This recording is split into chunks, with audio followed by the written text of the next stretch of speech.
ஒரு படத்தை ஒரு மனுஷன் ஒரு தடவை பார்க்கலாம், 2 தடவை பார்க்கலாம். இந்த பாவி 40 தடவை பார்க்கறான்டி. ஹாய் ஹலோ நண்பா வணக்கம். இந்த ரிவ்யூவில் நாம் பார்க்க போகிற படம்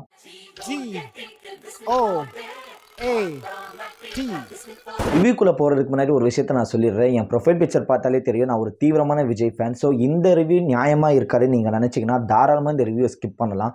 இதுக்கப்புறமா இந்த ரிவ்யூவை கண்டினியூ பண்ணி பார்க்குற உங்கள் எல்லாருக்குமே என்னுடைய தேங்க்ஸ். ஸோ இந்த வாரம் ரிலீஸ் ஆகியிருக்க கோட் படம் எப்படி இருக்குன்னு பார்க்கலாம். சொல்லு, நீ தான் தைரியமான ஆளத்தை சொல்லு. 2008 ஸ்பெஷல் ஆன்டி டெரரிசம் ஸ்குவாடில் சீக்ரெட் ஏஜென்ட்ஸாக இருக்க 4 பேர் ஒரு மிஷனை கம்ப்ளீட் பண்ண போகிறாங்க. அந்த மிஷனால் அந்த ஸ்குவாடை பழிவாங்க ஒரு கேரக்டர் உருவாக யார் அவன்கிட்ட இருந்து விஜய் இந்த ஸ்குவாடும் தப்பிச்சாங்களா இல்லையாங்கிறது தான் இந்த படத்தோட ஒன்லைன். கேப்டன் விஜயகாந்தோட கேமியோட ஆரம்பிக்கிற படம் டைட்டில் கார்டு முடிஞ்சு விஜய், ஸ்னேகா, பிரசாந்த், பிரபுதேவா, லைலான்னு குடும்பங்கள் கொண்டாடும் வெற்றியாக ஓடிட்டு இருக்கு. பேங்காக்கு விஜய் ஸ்னேகா ட்ரிப் போக அங்கே நடக்கிற பிரச்சனைக்கு அப்புறமா ஸ்குவாட்லேருந்து வெளியே வந்து ஒரு எம்பசியில் ஒர்க் பண்ணிட்டு இருக்காரு. வேலை விஷயமா மாஸ்கோக்கு போகிற விஜய் இன்னொரு விஜயை பார்க்குறாரு. அவரை சென்னைக்கு கூப்பிட்டு வந்ததுக்கு அப்புறமா விஜய்க்கும் ஸ்குவாட்ல இருக்க ஒவ்வொருத்தருக்கும் நிறைய பிரச்சனைகள் வருது. யார் இதெல்லாம் பண்ணுறாங்க, எதுக்காக அப்படின்றத தேடி போய் பிரச்சனையிலேருந்து விஜய் தப்பிச்சாரா இல்லையாங்கிறதுல தான் இந்த படம் முடியுது. படத்தோட பாசிட்டிவ்ஸ் என்னன்னு பார்த்தீங்கன்னா, ஃபர்ஸ்ட் ஹாஃப்ல விஜய், பிரபுதேவா, லைலா, பிரசாந்த், விஜய் ஃபேமிலியோட பண்ணுற சின்ன சின்ன க்யூட்டான மூமெண்ட்ஸ்லாம் ஃபேமிலி ஆடியன்ஸை டார்கெட் பண்ணி எழுதியிருக்காங்க.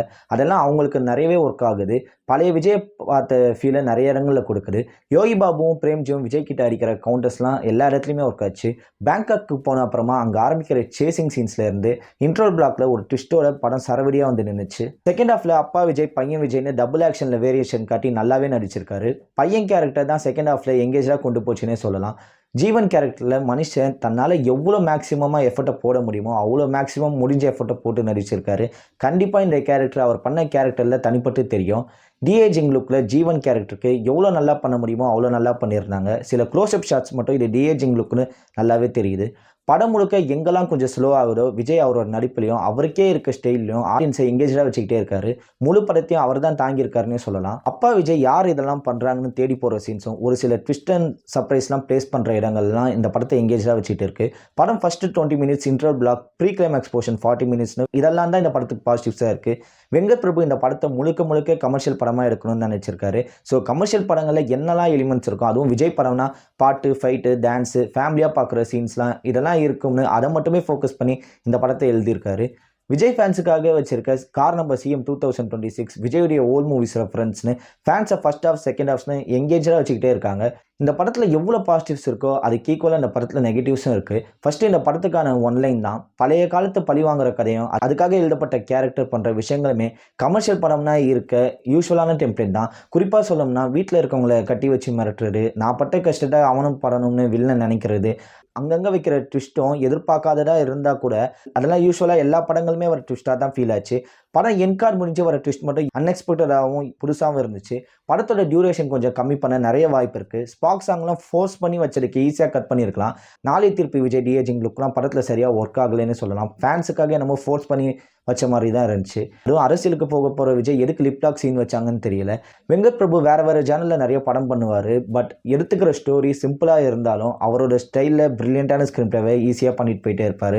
அந்த மாதிரி அவரோட ஸ்டைலில் பிரில்லியண்ட்டான ஸ்க்ரீன் பிளே இது ஒரு படமானு கேட்டால் நான் கண்டிப்பாக இல்லைன்னு தான் சொல்வேன். இது முழுக்க ஒரு கமர்ஷியல் என்டர்டெய்னராக இந்த படத்தை ட்ரீட் பண்ணியிருக்காரு. ஸோ அதுக்கான எலிமெண்ட்ஸும் விஜய் படம்னா என்னெல்லாம் இருக்குமோ அந்த எலிமெண்ட்ஸ் எல்லாம் வச்சு அவரோட கேங்கையும் வச்சு சில ட்விஸ்ட் அண்ட் டர்ன்ஸோட இந்த படத்தை பண்ணியிருக்காரு.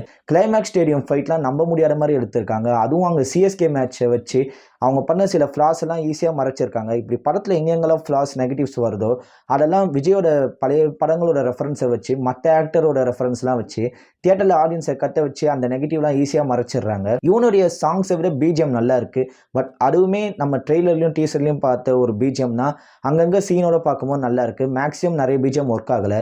மோகன் தவிர அந்த கேரக்டரில் வேறு யாராச்சும் நடிக்க வச்சிருக்கலாம்னு ஃபீல் இருந்துச்சு. அஜ்மல், லைலாலாம் சும்மா வந்து போகிற கேரக்டர் தான் பண்ணியிருக்காங்க. பிரசாந்த், பிரபுதேவா, ஸ்னேகா, பிரேம்ஜி, வைபவ், யோகி பாபு இவங்களாம் அவங்கவுங்க போர்ஷன்ஸை சூப்பராக ஒர்க் பண்ணியிருக்காங்க. ஓவரால் இந்த படம் விஜயுடைய வழக்கமான கமர்ஷியல் எலிமெண்ட்ஸ் இருக்க படத்தை எங்களுக்கு பார்க்க பிடிக்கும். 3 மணி நேரம் வீக்கெண்டுக்கு ஃபேமிலியாக போயிட்டு ஒரு படத்தை என்ஜாய் பண்ணிட்டு வரணும்னு நினச்சா இந்த படம் கண்டிப்பாக உங்களை சாட்டிஸ்ஃபை பண்ணும். விஜய் ஃபேன்ஸுக்கும் மற்ற ஆக்டர் ஃபேன்ஸுக்கும் தியேட்டருக்கு போயிட்டு என்ஜாய் பண்ணுறதுக்கு நிறைய சீன்ஸ் இருக்குது. வெங்கட் பிரபு படம்னா டிஃப்ரெண்ட்டாக ஸ்க்ரீன் பிளே இருக்கும். அங்கங்கே டீகோட் நான் பண்ணுவேன், மங்காத்தா மாநாடு மாதிரி எனக்கு இருக்கணும் அப்படின்னு எக்ஸ்பெக்ட் பண்ணி போனீங்கன்னா கண்டிப்பாக இந்த படம் பெரிய டிசப்பாயின்மெண்ட் பண்ணும். ஓகே அப்படின்ற ஒரு படமாக தான் இருக்கும். ஸோ இது வரைக்கும் சொன்னலாம் ஒரு ஜென்ரல் ஆடியன்ஸ் பாயிண்ட் ஆஃப் வியூவில் இருந்து இந்த படத்தோட ரிவ்யூ நான் சொன்னேன். இப்போ நான் ஒரு விஜய் ஃபேனாக இந்த படத்தோட ரிவ்யூ நான் சொல்கிறேன். இந்த படம் எனக்கு ரொம்பவே பிடிச்சிருந்தது. ஏன்னா விஜய் கடைசியாக நான் 2 படம் தான் பண்ணுவேன்னு சொன்னார். அது உண்மையாக இல்லையான்னு தெரியல. பட் உண்மையாகவே அவர் 2 படம் தான் பண்ணுவாருன்னு இருந்தால், நான் சின்ன வயசில் விஜயை பார்த்து வளர்ந்த படங்கள் எல்லாமே திருப்பாச்சி, சிவகாசி, கில்லி, பகவதி, திருமலை, இந்த மாதிரி ஒரு கமர்ஷியலாக ஃபேமிலியோட எங்கள் அம்மா அப்பா கூடலாம் உட்காந்து பார்த்துனா நான் விஜய்க்கு ஃபேனாக ஆனேன். ஸோ நான் ஒரு துப்பாக்கி மாதிரி ஒரு படத்தையோ, மாநாடு மாதிரி ஒரு கிரிட்டிக்கலாக இருக்க ஸ்க்ரீன் ப்ளே பார்த்துலாம் நான் விஜய்க்கு ஃபேன் ஆகலை. ஸோ இந்த மாதிரி என் ஃபேமிலியோட உட்காந்து ஒரு படம் பார்க்கணும், அந்த மாதிரி கடைசியாக ஒரு விஜய் ஒரு படம் பண்ணணும், அட்லி படம் பண்ணால் நல்லாயிருக்கும், இந்த மாதிரி யோசனைலாம் எனக்குள்ளே இருந்துச்சு. இந்த படம் பார்த்துட்டு வந்ததுக்கப்புறமா ஓகே, நம்ம இந்த மாதிரி படம் தானே விஜய் பார்த்து ஃபேன் ஆனோம், கடைசியாக நமக்கு இப்படி ஒரு படம் கொடுத்துருக்காரு, ஓகே செலிப்ரேட் பண்ணுற மாதிரி இருக்குல்ல, தியேட்டரில் விசில் அடித்து கை தட்டுற மாதிரி இருக்குல்ல அப்படின்னு அதில் எனக்கு சாட்டிஸ்ஃபேக்ஷன் ஆச்சு. ஸோ இந்த படம் வெளியே வரும்போது மெர்சலுக்கு அப்புறமா ஒரு கமர்ஷியல் என்டர்டெய்னராக இந்த படத்தில் தான் நான் சாட்டிஸ்ஃபை ஆனேன். உங்களுக்கு இந்த படம் நீங்கள் ஆல்ரெடி பார்த்தீங்கன்னா இது எந்த அளவு உங்களை சாட்டிஸ்ஃபை பண்ணிச்சு, உங்களுக்கு இந்த படம் எப்படி இருந்துச்சுன்றதை நீங்கள் கமெண்ட்ஸில் தாராளமாக சொல்லலாம். இது வரைக்கும் இந்த ரிவ்யூவை பார்த்தவங்க எல்லாருக்குமே நன்றி. இந்த ரிவ்யூ உங்களுக்கு பிடிச்சிருந்தது, இந்த ரிவ்யூ ஜென்யூனாக இருந்துச்சு நீங்கள் ஃபீல் பண்ணிங்கன்னா உங்கள் ஃப்ரெண்ட்ஸுக்கும் ஃபேமிலிக்கும் ஷேர் பண்ணுங்கள். ரொம்ப ரொம்ப தேங்க்ஸ்.